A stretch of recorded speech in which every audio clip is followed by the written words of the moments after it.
What is going on, everyone? Haydex Gaming here, and today I'm going through the patch notes for version 0.21.29 for Necess. Now, with this update, it brings bees, loot trials, music, balancing, and much more. There's also a bit of a spoiler for what the next episode's going to bring. Not the next episode, the next update. What the next update is going to bring. So, let's jump straight in and go through it all. So, bees, loot trials, music, balancing, more. A quick reminder before the update, when using mods, it's a good idea to back up your saves.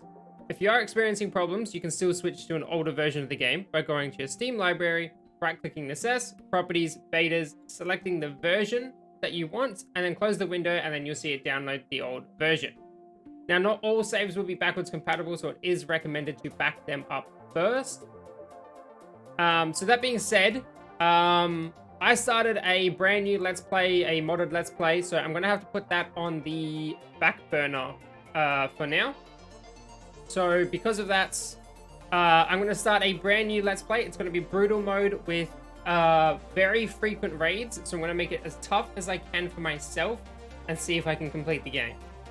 So, going into these patch notes, I'm going to move over just a smidge. Alright, hey everyone, it has been almost 1.5 months since the last update. I've been hard at work designing new content and what's next for the game. First, I'll talk a bit about this and then get into the update. So, right here, Bears pretty much just said he reads all our feedback on the Discord server, Steam reviews, discussion boards, and anywhere else you want to post it. Bear is definitely reading every single bit of information that gets posted. So, with this new update, he has been working on it since the start of 2023. And you get access to it once you've progressed through the current biomes and content. It will give you missions and send you to a new area of the game to complete them for rewards. Now, these will definitely be endgame rewards, so probably post Fallen Wizard maybe? So like post endgame, or post hard mode rather. So as you progress through these missions, you'll find new gear and discover new mechanics you can use in harder missions to build up your settlement. New biomes, dungeons, and areas will still be added over time into the current progression before you reach this endgame. So this is the true endgame loop, probably. Aside from the creative side of things, this will be like the dungeon crawling side of things, probably. So I'm super pumped for that. And he did say, unfortunately, I'm sorry to say that the first version wasn't quite ready for this update. I definitely think it will be for the next one, though. So I hope you stay tuned for that. Here's a small teaser. So here, what you can see is, by the looks of things, there's fire, water, air, or air and water, I can't really tell the difference between them, and earth elements, and probably some sacrificial altar. I'm guessing that it was to get you to the final boss or the final endgame loop, and there's some pretty unique rewards. It does, if you squint, it does look like there's new furniture. New cave decorations, I can't actually make it out. But the flooring, all looks different. So I'm super excited for that end game. I honestly cannot wait for that. So let's get into what this update actually involves. So one of the more requested features are more functional buildings and things to do around your settlement. This update introduces beekeeping, which is still early and will be expanded on in future updates. Your animal keepers will harvest these apiaries automatically, just like fruit trees. So as you can see here, you've got the apiaries, and then you've got the beehives. So I'm guessing you'll have to go destroy a beehive or capture a bee, and then you can build a beehive later on, and then they just generate honey. You may have to find maybe a queen bee. I'm not 100% sure how they work yet, but I will definitely jump in and find out. Following that, when you find chest rooms in caves, there's now a small chance to have a staircase in the middle instead, which leads you down to a trial room. Once you complete this room, you will get twice the loot of a regular chest room. In future updates, this loot may contain unique items only found in these places. I am all for unique items. I want to be challenged. I want to be rewarded for the challenges. This is huge. And then looking at these trap contraptions, I hope we'll be able to make our own. You got spike traps, or like spike and dart traps. Shoots a dart across here. There you go.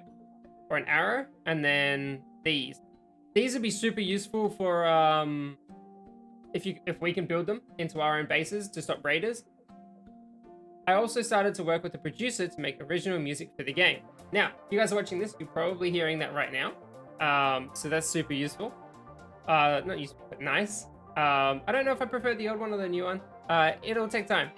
So this will update 2 new tracks. One that replaces the main menu theme, kind of reminds me of Stranger Things, and one that replaces the first boss track. Now I want to hear that one because boss music's always great.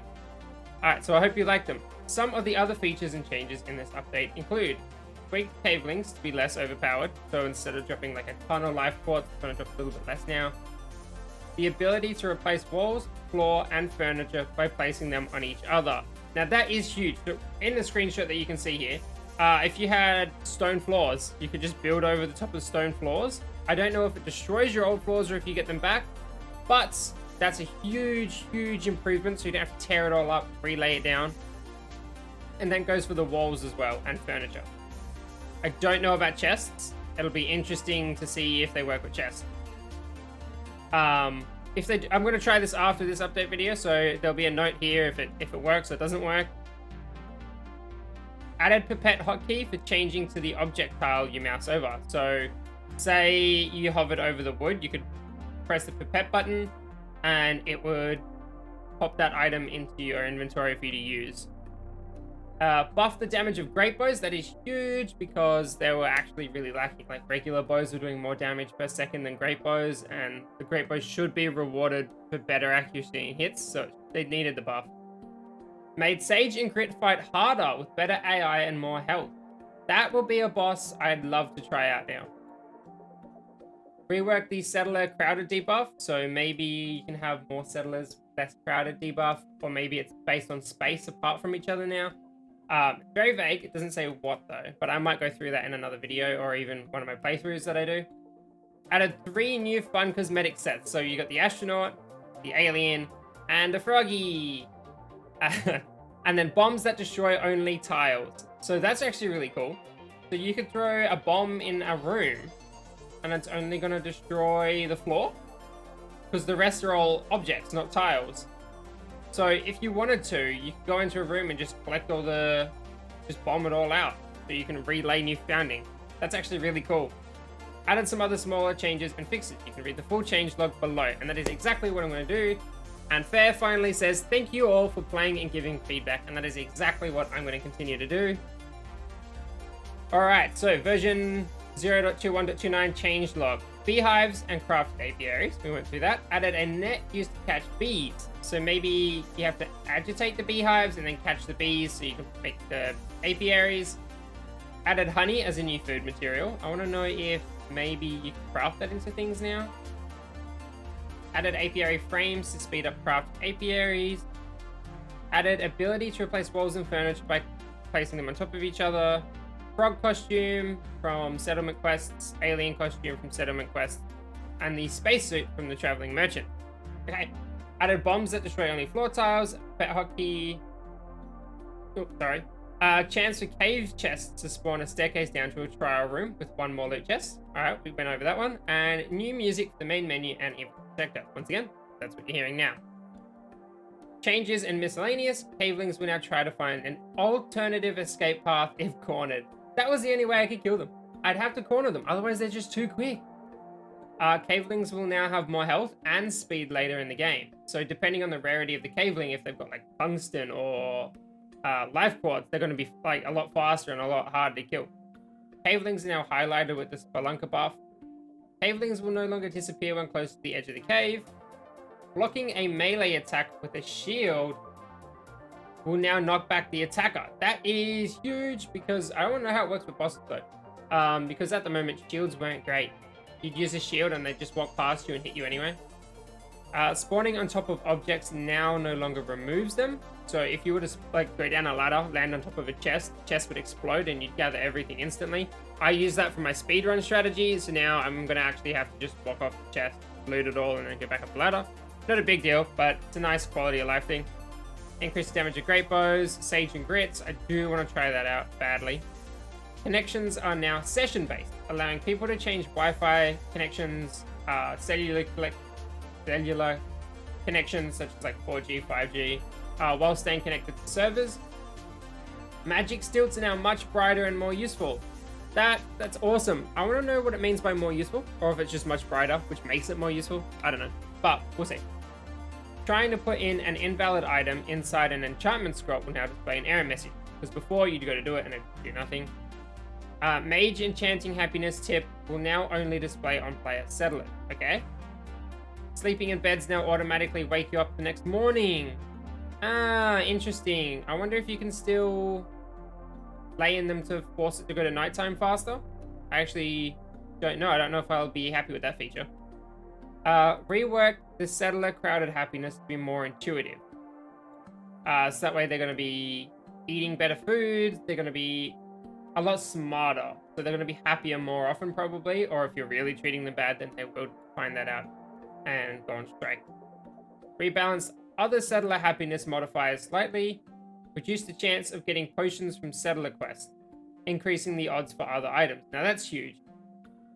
Because I was sick of doing like quest after quest after quest, trying to get like the horse armor or something, and just to be getting potions. The blacksmith and gunsmith will now also buy mycelium bars. That's very late game, and by then you probably won't need to be farming money too badly. Sugar beets will now give you 2 beets per seed instead of 3. Modifier limits will now display in green or red if it's good or bad. So when you get an enchantment buff or a modifier, it'll have green if it's plus or negative if it's red.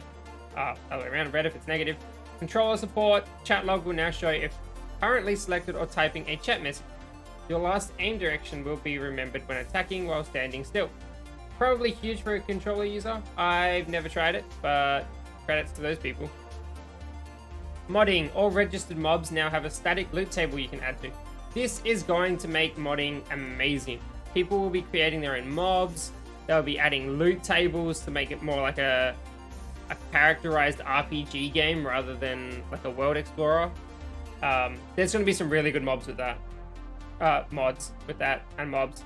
The particle lighting system can now use the full light level intensity, so there's going to be new particles in mods.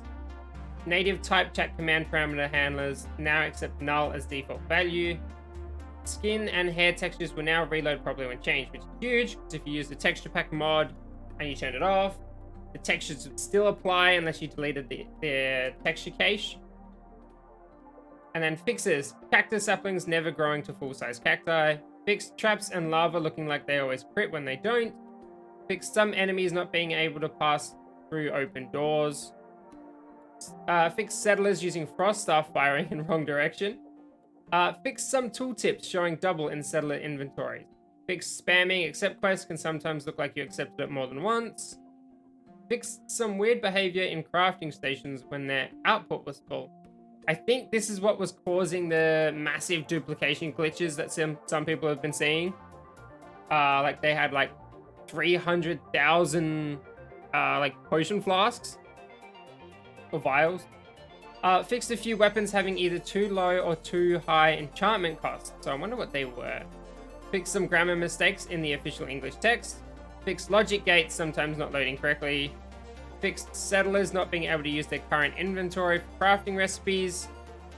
Fixed forges sometimes look like they are processing when they aren't. And other small changes and fixes. So this is an absolutely huge update. It's an absolute win for everyone. And I am so excited to check out the bees, Sage and Grits, the new boss music for boss number 1, the trial rooms. I definitely want to check those out. So who knows, I might have another video that just goes through all of this stuff. So there is so much going on here, and then this update when it comes out, the new endgame update, I absolutely cannot wait for that. That looks like it's going to add so much content to the game, and I am so pumped and I'm so ready for it. So until then, I'll see you next time. Bye guys.